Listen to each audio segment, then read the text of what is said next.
Hi students, welcome to the lecture. Today we will be dealing with commercial policy. So without much delay, let's move on to the topic. Commercial policy എന്ന് പറഞ്ഞിരിക്കുന്നത് നമ്മൾ പ്രധാനമായിട്ടും പഠിക്കുന്നത് international എക്കണോമിക്സിലാണ്. So നിങ്ങൾക്ക് international എക്കണോമിക്സിൽ ഏതെങ്കിലും ടോപ്പിക്സും മറ്റും doubts ഉണ്ടെങ്കിൽ അത് നിങ്ങൾ ലെക്ചർ എടുക്കുന്നതിന് വേണ്ടിയിട്ട് കമൻറ്റ് ചെയ്തിട്ടുണ്ടെങ്കിൽ അത് ചെയ്യുന്നതായിരിക്കും. So let's begin. Commercial policy or trade policy is a government policy governing trade with another countries. അതായത് ഒരു കൺട്രി മറ്റൊരു കൺട്രിയുമായിട്ട് ട്രേഡ് നടത്തുന്നു on behalf of government policy. അതാണ് കൊമേഴ്ഷ്യൽ പോളിസി എന്ന് പറഞ്ഞിരിക്കുന്നത്. അതിനകത്ത് എന്തൊക്കെ ഉണ്ടാവും? ട്രേഡ് ഉണ്ടാവും, താരിഫ് ഉണ്ടായിരിക്കും, സബ്സിഡീസ് ഉണ്ടായിരിക്കും, ഇമ്പോർട്ട് കോട്ടാസ് ഉണ്ടായിരിക്കും, വോളണ്ടറി എക്സ്പോർട്ട് റെസ്ട്രെയിൻസ് ഉണ്ടായിരിക്കും, അതുപോലെ തന്നെ ഫോറിൻ ഓൺഡ് ബിസിനസ്സുകൾ എസ്റ്റാബ്ലിഷ് ചെയ്യുന്നതിന് വേണ്ടിയിട്ട് ഒരുപാട് റെസ്ട്രിക്ഷൻസ് ഇമ്പോസ് ചെയ്തിട്ടുണ്ടായിരിക്കും. അങ്ങനെ ഒരുപാട് കാര്യങ്ങളുണ്ട്. അതായത് നമുക്കറിയാം ഇൻ്റർനാഷണൽ ട്രേഡ് പോളിസി എന്നൊക്കെ പറയുന്നത് എന്താണ്? കൊമേഴ്ഷ്യൽ പോളിസി തന്നെയാണ്. അതായത് ഒരു കൺട്രി, ഫോർ എക്സാമ്പിൾ ഇപ്പോൾ നമ്മൾ എടുക്കുകയാണ് എ എന്ന് പറഞ്ഞിരിക്കുന്ന ഒരു കൺട്രി. സോ ഈ എ എന്ന് പറഞ്ഞിരിക്കുന്ന കൺട്രിക്ക് ഒരു കമ്പനിയുണ്ട്. അതേപോലെ തന്നെ ബി എന്ന് പറഞ്ഞിരിക്കുന്ന മറ്റൊരു കൺട്രി, ആ കൺട്രിക്കും ഒരു കമ്പനിയുണ്ട്. സോ ഈ കൺട്രീസ് തമ്മിൽ എസ്റ്റാബ്ലിഷ് ചെയ്തിരിക്കുന്ന കൊമേഴ്ഷ്യൽ റിലേഷൻസിനെയാണ് നമ്മൾ ട്രേഡ് പോളിസി അല്ലെങ്കിൽ എന്താണ് കൊമേഴ്ഷ്യൽ പോളിസി എന്നൊക്കെ പറയുന്നത്. ഓക്കെ, ഇനി ഒരു എക്കണോമിക് യൂണിയൻ്റെ പാർട്ടായിട്ടുള്ള എല്ലാ കൺട്രീസിനും സിംഗിൾ കൊമേഴ്ഷ്യൽ പോളിസി ആയിരിക്കും ഉണ്ടായിരിക്കുന്നത്. And that determines how member countries can interact with non member countries. So അതാണ് ഡിറ്റർമൈൻ ചെയ്തിരിക്കുന്നത് എങ്ങനെയാണ് ഒരു മെമ്പർ കൺട്രി നോൺ മെമ്പർ കൺട്രിയുമായിട്ട് റിയാക്ട് ചെയ്യുന്നത്, എങ്ങനെയാണ് അതെങ്ങനെ വേണം എന്നൊക്കെ ഉള്ളൊരു കാര്യങ്ങൾ ഡിസ്കസ് ചെയ്തിരിക്കുന്നത് ഈ സിംഗിൾ കൊമേഴ്ഷ്യൽ പോളിസിനെ ആശ്രയിച്ചായിരിക്കും ഉണ്ടായിരിക്കുന്നത്. For example, member countries of European union have common commercial policy. European യൂണിയൻ്റെ ഉള്ളിൽ പെടുന്ന കൺട്രീസിനെല്ലാത്തിനും സെയിം ആയിട്ടുള്ള ഒരു കൊമേഴ്ഷ്യൽ പോളിസി ആയിരിക്കും ഉണ്ടായിരിക്കുന്നത്. സോ കൊമേഴ്ഷ്യൽ പോളിസി എന്താണ്? ഒരു കൺട്രി മറ്റൊരു കൺട്രിയുമായിട്ട് നടത്തുന്ന ട്രേഡ് പോളിസികളെയാണ് നമ്മൾ കൊമേഴ്ഷ്യൽ പോളിസീസ് എന്ന് വിളിക്കുന്നത്. സോ ഈ കൊമേഴ്ഷ്യൽ പോളിസിക്കകത്ത് ഉൾപ്പെടുന്ന കാര്യങ്ങൾ എന്തൊക്കെയാണ്? ട്രേഡ് റെസ്ട്രിക്ഷൻസ് ഉണ്ടായിരിക്കും. അതായത് ഇപ്പോൾ എന്താണ്, ഇമ്പോർട്ടിലൊക്കെ നമ്മൾ ഒരുപാട് താരിഫ്സ്, കോട്ടാ സിസ്റ്റംസ് അതൊക്കെ എസ്റ്റാബ്ലിഷ് ചെയ്യുന്നു. അതുപോലെ തന്നെ നമ്മുടെ എക്സ്ചേഞ്ചിലകത്തൊക്കെ ചേഞ്ച് ഉണ്ടാക്കുന്നു. പിന്നെ എന്താണ്, നമ്മുടെ ഇമ്പോർട്ട് ഡ്യൂട്ടീസ് കൂട്ടുന്നു, എക്സ്പോർട്ട്സ് പ്രൊമോട്ട് ചെയ്യുന്നു, ഡൊമസ്റ്റിക് ഇൻഡസ്ട്രീനെ പ്രൊമോട്ട് ചെയ്യുന്നു. അങ്ങനെ ഒരുപാട് പോളിസികൾ ഉൾക്കൊള്ളുന്ന രണ്ട് കൺട്രീസ് തമ്മിൽ നടത്തുന്ന ട്രേഡ് റിലേഷൻസിനെയാണ് നമ്മൾ എന്തെന്ന് പറയുന്നത്? കൊമേഴ്ഷ്യൽ പോളിസി എന്ന് പറയുന്നത്. ഫോർ എക്സാമ്പിൾ, ഇപ്പോൾ നമ്മൾ USA ഒക്കെ എടുക്കുകയാണെങ്കിൽ USA എന്നൊക്കെ പറഞ്ഞിരിക്കുന്ന കൺട്രീസൊക്കെ നേരത്തെ ഈ ട്രേഡ് നടത്തുന്നത് അല്ലെങ്കിൽ കൊമേഴ്ഷ്യൽ പോളിസി കൊണ്ട് ഉദ്ദേശിക്കുന്നതെന്ന് പറഞ്ഞിരിക്കുന്നത് അവരുടെ ഡൊമസ്റ്റിക് എക്കോണമീനെ പ്രൊട്ടക്റ്റ് ചെയ്യുക. സോ അങ്ങനെ പ്രൊട്ടക്റ്റ് ചെയ്യുന്നതിന് വേണ്ടിയിട്ട് അവരെന്ത് ചെയ്തുകൊണ്ടിരുന്നതെന്ന് വെച്ചിട്ടുണ്ടെങ്കിൽ അവർ മറ്റു കൺട്രീസിൽ നിന്ന് ഇമ്പോർട്ട് ചെയ്തിരിക്കുന്ന ഗുഡ്സിന് അവർ ഒരുപാട് ടാക്സ് ഏർപ്പെടുത്തി. അതായത് താരിഫ്, അങ്ങനത്തെ കോട്ട സിസ്റ്റംസ് അതൊക്കെ കൊണ്ടുവന്നു. അങ്ങനെ വന്നു കഴിഞ്ഞപ്പോഴത്തേക്കും അവിടുത്തെ ഫെഡറൽ ഗവൺമെൻറ്റിന് മെയിൻ സോഴ്സ് ഓഫ് റവന്യൂ എന്ന് പറയുന്നത് ഈ ഒരു താരിഫ് സിസ്റ്റമായിട്ട് മാറി.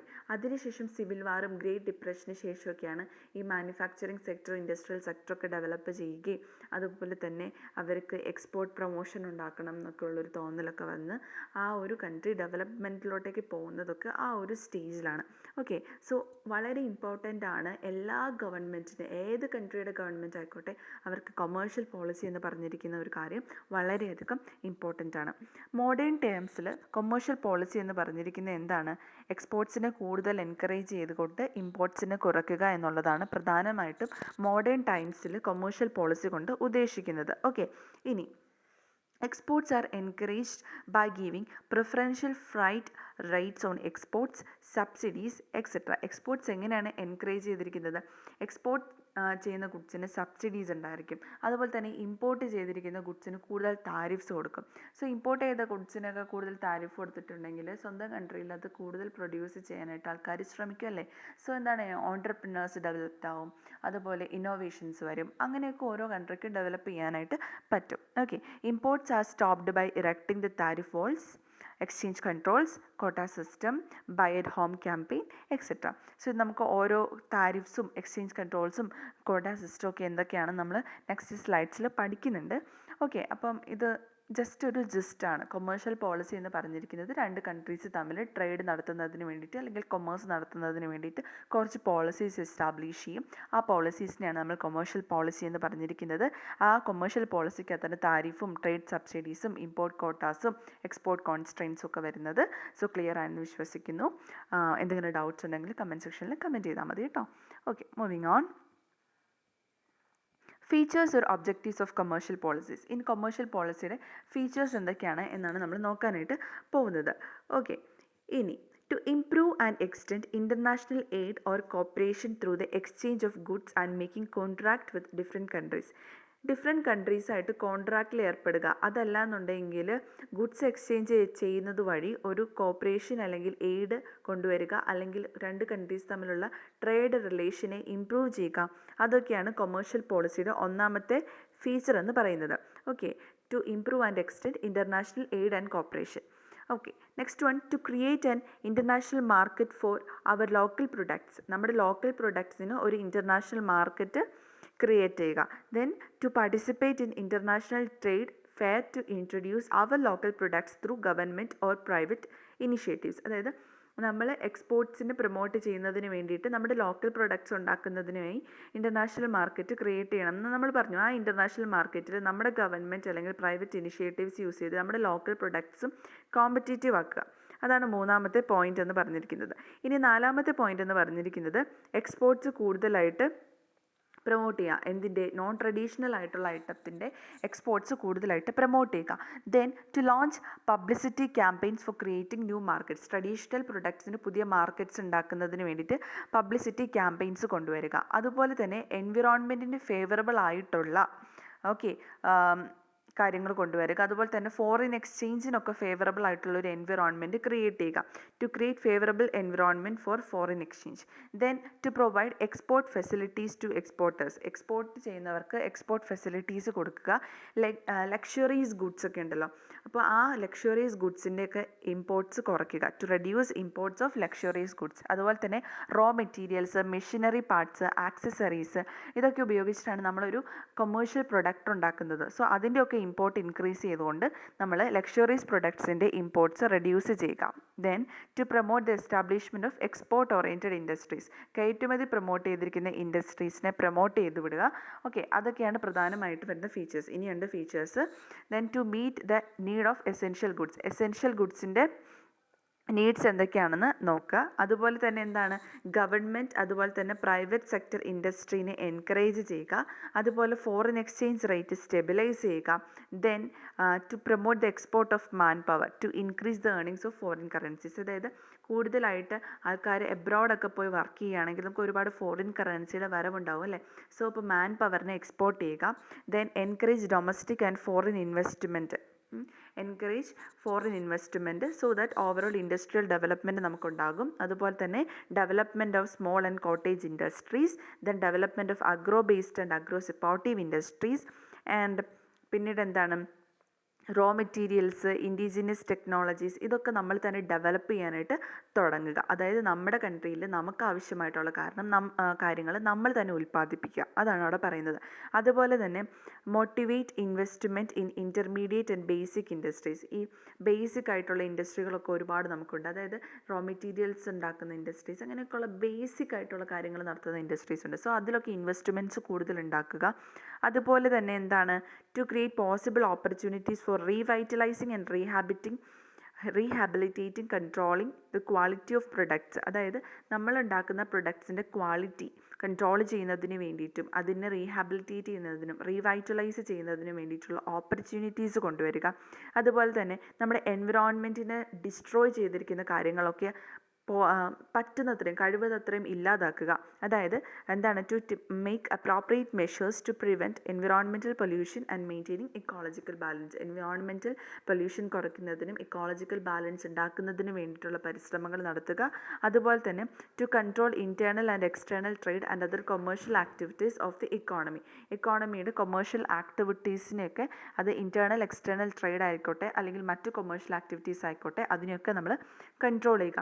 സോ ഇതൊക്കെയാണ് പ്രധാനമായിട്ടും എന്തെന്ന് പറയുന്നത് ഒരു കൺട്രിയുടെ ഫീച്ചേഴ്സ് അല്ലെങ്കിൽ കൊമേഴ്ഷ്യൽ പോളിസിയുടെ മെയിൻ ആയിട്ടുള്ള ഫീച്ചേഴ്സ് എന്ന് പറഞ്ഞിരിക്കുന്നത്. സോ ഇത്രയും പോയിൻറ്റ്സ് ഒക്കെ തന്നെ എഴുതിയിട്ടുണ്ടെങ്കിൽ നിങ്ങൾക്ക് ഒരു 5 മാർക്ക് ക്വസ്റ്റ്യൻസ് ഒക്കെ അതിനൊക്കെ ആണെങ്കിൽ ഈസിലി സ്കോർ ചെയ്യാൻ പറ്റുന്നൊരു കാര്യമാണ്. Moving on, instruments of commercial policy. First instrument എന്ന് പറഞ്ഞിരിക്കുന്നത് എന്താണ്? താരിഫാണ് ആദ്യത്തെ ഇൻസ്ട്രുമെൻറ്റ്. നമുക്കറിയാമല്ലേ, ഏതെങ്കിലും ഒരു കമ്മോഡിറ്റിയുടെ മേൽ ചുമത്തുന്ന ഒരു ടാക്സ് അല്ലെങ്കിൽ കരം ആണ് നമ്മൾ എന്തെന്ന് പറഞ്ഞിരിക്കുന്നത്? താരിഫ് എന്ന് പറഞ്ഞിരിക്കുന്നത്. ഒരു കൺട്രിയിൽ നിന്ന് മറ്റൊരു കൺട്രിയിലോട്ടേക്ക് നമ്മൾ മൂവ് ചെയ്യുകയാണ്. അതായത് എ എന്ന് പറഞ്ഞിരിക്കുന്ന കൺട്രിയിൽ നിന്ന് ബി എന്ന് പറഞ്ഞിരിക്കുന്ന കൺട്രിയിലേക്ക് പ്രൊഡക്റ്റ് നമ്മൾ മൂവ് ചെയ്യുമ്പോഴത്തേക്കും എ എന്ന് പറഞ്ഞിരിക്കുന്ന കൺട്രിയിൽ നിന്ന് ആണ് ഗുഡ് മൂവ് ചെയ്യുന്നത് എന്നുണ്ടെങ്കിൽ ബി എന്ന് പറയുന്ന കൺട്രി അതിൽ ചുമത്തുന്ന ഒരു ടാക്സ് ഉണ്ട്. സോ ആ ഒരു ടാക്സിനെയാണ് നമ്മൾ എന്തെന്ന് പറയുന്നത്?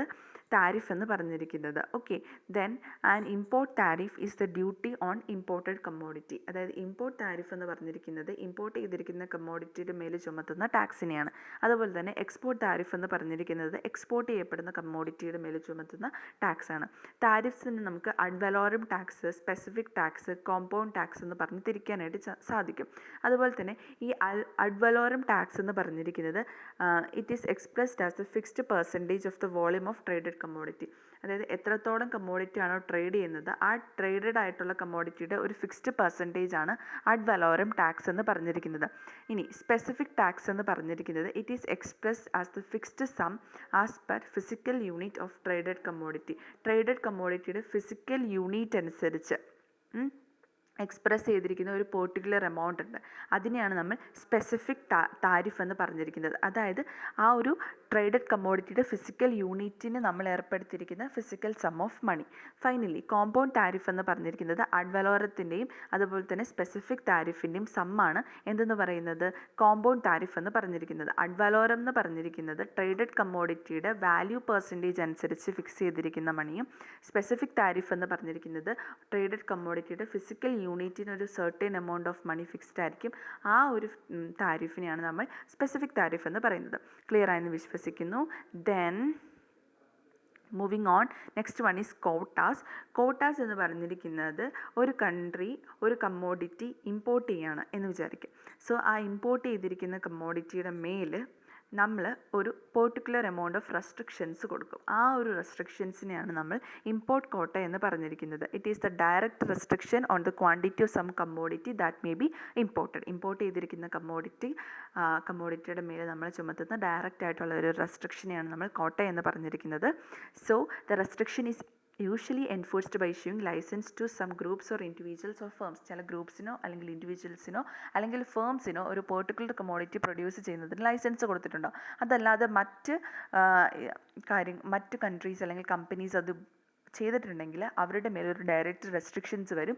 സോ അതാണ് കോട്ടാസ് എന്ന് പറഞ്ഞിരിക്കുന്നത്. For example, United States has quota on imports of foreign cheese. Foreign ചീസിന് യുണൈറ്റഡ് സ്റ്റേറ്റ്സിന് ഈ ഒരു കോട്ട സിസ്റ്റം കൊടുത്തിട്ടുണ്ട്. The only firms allowed to import cheese are certain trading companies each of which is allocated the right to import a maximum number of pounds of cheese each year. അതായത് ഓരോ കൺട്രീസിനും അല്ലെങ്കിൽ ഓരോ കമ്പനീസിനും ഒരു certain amount കൊടുത്തിട്ടുണ്ട്. അത്രയും amount of cheese മാത്രമാണ് അവർക്ക് ആ ഒരു ഇയറിൽ അവർക്ക് ഇമ്പോർട്ട് ചെയ്യാനായിട്ട് സാധിക്കത്തുള്ളൂ. അതുകൊണ്ട് തന്നെ ആ പെർട്ടിക്കുലർ ഫേംസിന് മാത്രം അതിന് ലൈസൻസ് കൊടുത്തിരിക്കുന്നത് കൊണ്ട് വേറെ ഏതെങ്കിലും കമ്പനീസ് അല്ലെങ്കിൽ ഫേംസ് അല്ലെങ്കിൽ ഇൻഡിവിജ്വൽസ് അത് യൂസ് ചെയ്തിട്ടുണ്ടെങ്കിൽ അവരുടെ മേലത് ഡയറക്റ്റ് റെസ്ട്രിക്ഷൻസ് ആയിട്ട് നിലനിൽക്കും. ക്ലിയർ ആയെന്ന് വിശ്വസിക്കുന്നു. ദെൻ മൂവിങ് ഓൺ, ഇനി വരുന്നത് എക്സ്പോർട്ട് സബ്സിഡീസ് ആണ്. അതായത് നമ്മൾ എക്സ്പോർട്സിനെ കൂടുതലായിട്ട് കൊമേഴ്ഷ്യൽ പോളിസിയിൽ പ്രൊമോട്ട് ചെയ്യുന്നുണ്ട്. സോ കൂടുതലായിട്ട് എക്സ്പോർട്സ് നടത്തുമ്പോൾ അതിന് വേണ്ടിയിട്ട് അല്ലെങ്കിൽ അതിനെ എൻകറേജ് ചെയ്യുന്നതിന് വേണ്ടിയിട്ട് ഗവൺമെൻറ് കുറേ സബ്സിഡീസ് കൊടുക്കും അല്ലെങ്കിൽ പേയ്മെൻറ്റ് റിഡക്ഷൻസ് കൊടുക്കും. അതിനെയാണ് നമ്മൾ എക്സ്പോർട്ട് സബ്സിഡീസ് എന്ന് പറയുന്നത്. ഇനി നമ്മൾ നോക്കുന്നത് എന്താണ് വോളണ്ടറി എക്സ്പോർട്ട് റെസ്ട്രെയിൻറ്റ് എന്താണ്. Voluntary export restraint refers to the case where an importing commodity induces another nation to reduce its exports of a commodity voluntarily. അതായത് വോളണ്ടറി എക്സ്പോർട്ട് റെസ്ട്രെയിൻറ്റ് എന്ന് പറഞ്ഞിരിക്കുന്നത് ഒരു പെർട്ടിക്കുലർ കൺട്രി എന്തെങ്കിലും ഒരു സാധനം ഇമ്പോർട്ട് ചെയ്യുകയാണ് എന്ന് വിചാരിക്കുക. അല്ലെങ്കിൽ ഒരു ഇമ്പോർട്ടിംഗ് കൺട്രി മറ്റൊരു നേഷനിൽ അവരുടെ എക്സ്പോർട്ട്സ് റെഡ്യൂസ് ചെയ്യിക്കാൻ കാരണമാകുകയാണ്. അല്ലെങ്കിൽ എന്താ പറയുക, ഇപ്പം an importing country induces another nation to reduce its exports of a commodity. അത് തന്നെ, ഒരു കൺട്രി ഒരു കമ്മോഡിറ്റി എന്താണ് ഇമ്പോർട്ട് ചെയ്യുന്നത് വഴി മറ്റൊരു കൺട്രിയുടെ എക്സ്പോർട്ട്സിനെ റെഡ്യൂസ് ചെയ്യുന്നു. Under the threat of high all round trade restrictions where these exports threaten an entire domestic industry.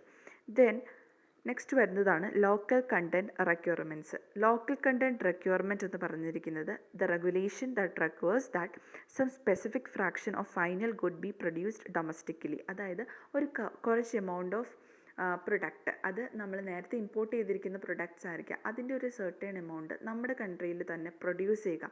അതാണ് ലോക്കൽ കണ്ടൻറ് റിക്വയർമെൻറ്റ്സ് എന്ന് പറഞ്ഞിരിക്കുന്നത്. Some specified fraction of final goods be produced domestically. പിന്നെ വരുന്നതാണ് export credit subsidies. This is like export subsidy but it takes the form of subsidised loan to buyer. ബയറിനൊരു subsidised ലോണാണ് ഈ export credit subsidies കൊണ്ട് ഉദ്ദേശിക്കുന്നത്. It is same like export subsidy, പക്ഷേ ഇവിടെ ഇതിൻ്റെ ഫോം എന്ന് പറഞ്ഞിരിക്കുന്നത് ഒരു സബ്സിഡൈസ്ഡ് ലോൺ ആയിരിക്കും. The United States has a government institution, the Export-Import Bank, that is devoted to provide at least slightly subsidized loan to aid exports. അതായത് United സ്റ്റേറ്റ്സിലൊക്കെ എന്താണ് export import ബാങ്കുകളുണ്ട്. അതെന്തിനു വേണ്ടിയിട്ടാണ് യൂസ് ചെയ്തിരിക്കുന്നത്? എക്സ്പോർട്സിനൊക്കെ എയ്ഡ് ചെയ്യുന്നതിന് വേണ്ടിയിട്ട് സബ്സിഡൈസ്ഡ് നിരക്കിൽ loans provide ചെയ്യുന്നതിന് വേണ്ടിയിട്ടുള്ളതാണത്. Then moving on, red tape barriers. Red tape barriers എന്ന് പറഞ്ഞിരിക്കുന്നത് ചിലപ്പോൾ ഗവൺമെൻറ്റിന് ചില ഇമ്പോർട്ട്സ് ഒക്കെ റെസ്ട്രിക്റ്റ് ചെയ്യണം എന്നുണ്ടായിരിക്കും, പക്ഷേ അത് ഫോർമലി അല്ലാതെ ചെയ്യുന്നതാണ് നമ്മൾ റെഡ് ടേപ്പ് ബാരിയേഴ്സ് എന്ന് പറഞ്ഞിരിക്കുന്നത്. ഓക്കെ, അതായത് ഗവൺമെൻറ് ഫോർമലി അതിൽ ഇടപെടുക അല്ല ചെയ്യുന്നത്, ഇൻഫോർമലി അല്ലെങ്കിൽ ലെസ് ഫോർമലി ഇടപെടുകയാണ് ചെയ്യുന്നത്. ഓക്കെ, എന്തിനു വേണ്ടിയിട്ടാണ്? ഇമ്പോർട്ട്സ്, ചില ഗുഡ്സിൻ്റെ ഇമ്പോർട്ട്സിനെ റെസ്ട്രിക്റ്റ് ചെയ്യുന്നതിന് വേണ്ടിയിട്ട്. It is easy to twist normal health, safety and customs producers procedures to place substantial obstacles in the way of trade. ട്രേഡിന് ഒരുപാട് ഒബ്സ്റ്റക്കിൾസ് ഉണ്ടാക്കുന്നതിന് വേണ്ടിയിട്ട് നമ്മുടെ നോർമൽ ഹെൽത്തിലും സേഫ്റ്റിയിലും കസ്റ്റം പ്രൊസീജിയേഴ്സിലും ഒക്കെ ചെറിയ ട്വിസ്റ്റുകൾ കൊണ്ടുവരികയാണ് ഇതിനകത്തോടെ നടത്തുന്നത്. ആൻഡ് ഇതിൻ്റെ ക്ലാസിക്കൽ എക്സാമ്പിൾ എന്ന് പറഞ്ഞിരിക്കുന്നത് ഫ്രഞ്ച് ഡിഗ്രി ഇൻ 1982 ആണ്. That all Japanese video cassette recorders must pass through tiny custom houses at Poitiers, effectively limiting the actual imports to a handful. അതായത് നേരത്തെ എന്ന് പറഞ്ഞിരിക്കുന്നത് 1982 ഒരു ഫ്രഞ്ച് ഡിഗ്രി ഉണ്ടാക്കി. എന്തിനു വേണ്ടിയിട്ടാണ്? Japanese video cassette recorders should passes through all the tiny custom house at Poitiers. And അതെന്തിനു വേണ്ടി കാരണമായി? That reduced the import of video cassettes from Japan to less. Okay, then പിന്നെ വരുന്ന ലാസ്റ്റ് വണ്ണാണ് exchange control. നമുക്കറിയാമല്ലോ exchange control എന്താണ്? Purchase and sale of foreign exchange. അപ്പോൾ അതിനകത്ത് റെസ്ട്രിക്ഷൻസ് കൊണ്ടുവരുന്നതിനാണ് നമ്മൾ എക്സ്ചേഞ്ച് കൺട്രോൾ എന്ന് പറഞ്ഞിരിക്കുന്നത്. It is operated in various forms in many countries, in particularly those who experience shortage of hard currencies. Hard currency shortage ഉള്ളതിൽ ഇത് കൂടുതലായിട്ട് കാണാനായിട്ട് സാധിക്കും. ഒരു ഗവൺമെൻറ്റിന് ഈ എക്സ്ചേഞ്ച് കൺട്രോൾ യൂസ് ചെയ്തുകൊണ്ട് എന്ത് ലിമിറ്റ് ചെയ്യാനായിട്ട് സാധിക്കും? ഇമ്പോർട്ടേഴ്സിന് പർച്ചേസ് ചെയ്യാൻ പറ്റുന്ന ഗുഡ്സിനെ ലിമിറ്റ് ചെയ്യുന്നതിന് വേണ്ടിയിട്ട് ഈ ഒരു എക്സ്ചേഞ്ച് കൺട്രോൾ യൂസ് ചെയ്തിട്ട് സാധിക്കും. For example 1985 China foreign exchange സ്പെൻഡിങ്ങിനകത്ത് വളരെ വലിയൊരു റെസ്ട്രിക്ഷൻസ് കൊണ്ടുവന്നിട്ടുണ്ടായിരുന്നു. സോ ഈ red tape barriers, exchange control, local content requirements, അതുപോലെ തന്നെ താരിഫ്സ്, കോട്ടാസ്, ഇതൊക്കെയാണ് പ്രധാനമായിട്ട് എന്തെന്ന് പറയുന്നത് കൊമേഴ്ഷ്യൽ പോളിസിയുടെ ഇൻസ്ട്രുമെൻറ്റ്സ് എന്ന് പറഞ്ഞിരിക്കുന്നത്. സോ നമ്മൾ ഈ ഒരു ലെക്ചറിൽ എന്തൊക്കെ പഠിച്ചു? കൊമേഴ്ഷ്യൽ പോളിസി എന്താണെന്ന് പഠിച്ചു, ഫീച്ചേഴ്സ് ഓർ ഒബ്ജക്റ്റീവ്സ് പഠിച്ചു, ഇൻസ്ട്രുമെൻറ്റ്സ് പഠിച്ചു. സോ ഇതൊരു നോട്ടും തന്നെയാണ്, നിങ്ങൾക്ക് ഈസി ആയിട്ട് സ്കോർ ചെയ്യാനായിട്ട് പറ്റും. ഇത് ഡിഗ്രി സ്റ്റുഡൻസിൻ്റെ ഇൻ്റർനാഷണൽ എക്കണോമിക്സിലെ ടോപ്പിക്കാണ്. സോ എന്തെങ്കിലും ഡൗട്ട്സ് ഉണ്ടെങ്കിൽ കമൻറ്റ് ചെയ്യുക. Thank you so much. Enjoy learning and God bless you all.